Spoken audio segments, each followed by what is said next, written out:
Hello and welcome to Coastal Crafts. So I'm here with a haul from Lifescraft.com. So they just send me these for free to have a bit of a look at, and that's their website. I'll put all the links below, and if you use the discount code COASTAL you'll get 20% off.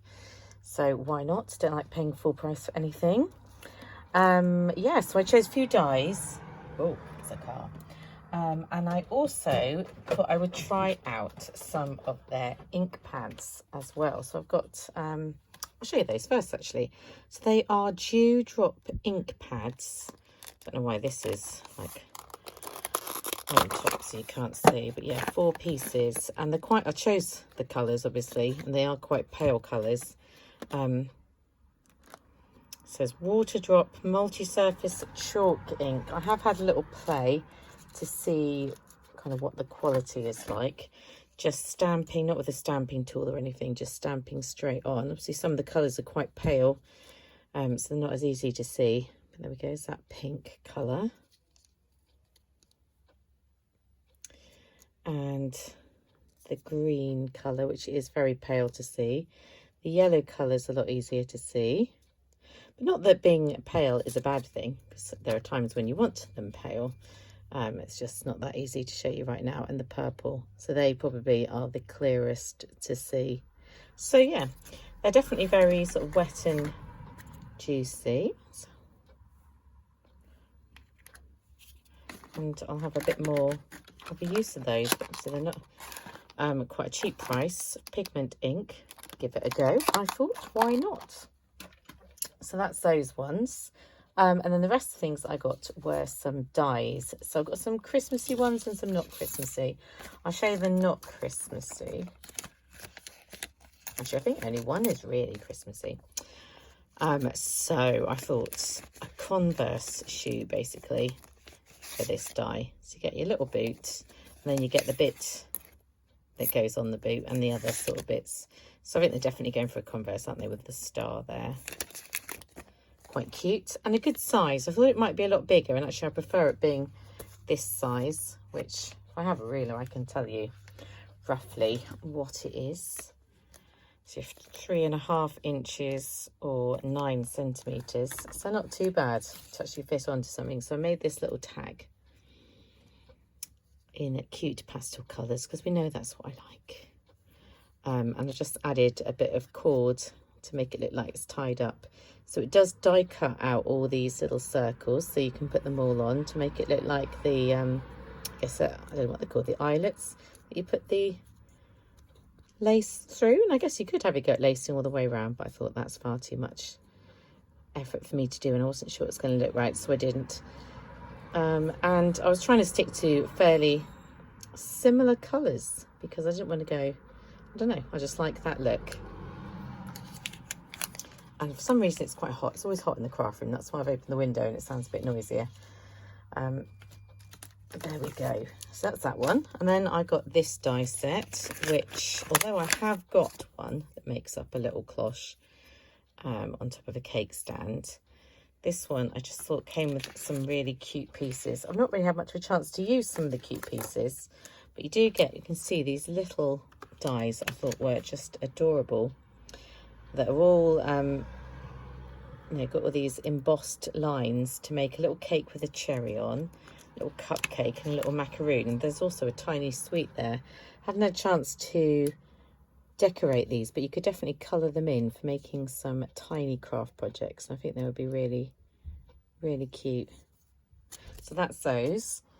But I have made a little card, which I like, using this. So I did try with acetate and cut that out, and then decided I preferred the vellum, although you can't particularly tell that it's vellum because that's not the most, the blue isn't that see-through. But there we go. I really went overboard on the bows, triple bowed it up, and there is the little donut for the decoration, and then it's just blue inside. So I think that's really cute. So I've left it with that sentiment, so could maybe say happy birthday and go for a birthday card, but it could also just be a general kind of hello card with that one. So let's put those out the way so I don't get confused.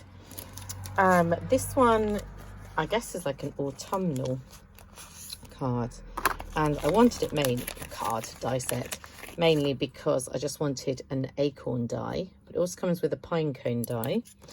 And it comes with this little frame, which is always useful. So it's a solid piece, I guess, not a frame, but it's got the nice stitching lines, which who doesn't like?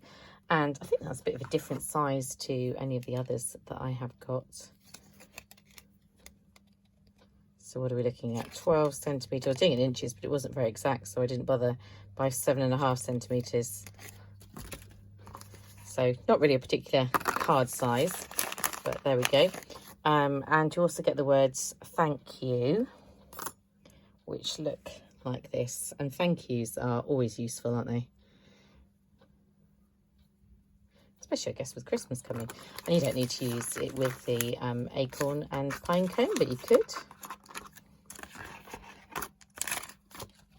So I just made a little thank you card. Very autumnal, this one, but doesn't necessarily need to be. I think that's a nice acorn, really. So a little bit of layering of the card just to get it to look even more authentic. And a little bit of inking. And there we go, keeping to the brown colours. A little thank you. And there's that one. And then we can see where the die is. It's right under here. We have a little, oh, hello, earthquake, a little Christmas tree. And I like this Christmas tree. I just felt it was a bit different, a nice layered one. And I like the kind of curvedness of it. So I felt it just went for something a bit different, not your traditional Christmas tree. So here we go. Here's my little card. So I was going for pink and green because I just felt this sort of was asking for something a bit less traditional. And you get this bit to go on the top and some circles as well that I guess could be baubles, but I decided not to go for that. So I've added a bit of glitter. There's your trunk. And down here I did emboss that using the ink that I showed you. 'Tis the season to be jolly. So there we go, a little pink Christmas card, because why not? Looks like I dropped some water on there just then. Oh well, I'll sort that out later. Worst things can happen. I think that's really cute though. I also made a few Christmas trees while I was at it, because when you're cutting out different colours, you might as well do a whole load in one go. So I've done some that are flat and some that have a bit of dimension. That's a bit of a short stumpy one, isn't it? And then some with some whiter glitter. So I could have a whole forest of pink and green Christmas trees with that one if I wanted to. And the final one that I got this one because it comes with this sentiment. I just have to remind myself what it says. There are no wrong turnings. I wasn't really sure when you would use that sentiment. Maybe some kind of scrapbook layout or something. I'm not sure how you would send that in a card to somebody. There are no wrong turnings. That's sort of suggesting that they've made some kind of a mistake, isn't it? But I liked this sign, and I just imagined me stamping a sentiment on it and having it as a sort of different way to do the sentiment. So you can have almost like Merry Christmas there and have that with some characters as well. So yeah, I really like that one. And it comes with a little bit of foliage, a little tree, which is always useful. You can always use those, can't you? So those are the dies that I picked up from Lifescraft.com and what I've made from them so far. Yeah, let me know what you think. And as I say, links are in the description box. See you soon. Bye.